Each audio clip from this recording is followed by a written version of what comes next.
నమస్కారం అండి. నా పేరు చంద్రశేఖర్ రెడ్డి. 63 సంవత్సరాలు. నాకు 3 సంవత్సరాల నుండి కీళ్ళ నొప్పులు ఎక్కువగా ఉన్నాయి.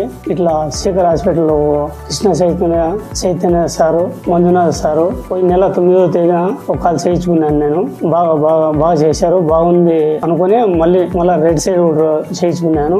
బాగుందని మళ్ళీ చేయించుకున్నా. రెడ్ సైడ్ కూడా నడవగలుగుతున్నాను. బాగుంది. ఈ కృష్ణ చైతన్య సార్కి, మంజునాథ్ సార్కి, ఈ శేఖర్ హాస్పిటల్ గారికి నా కృతజ్ఞతలు.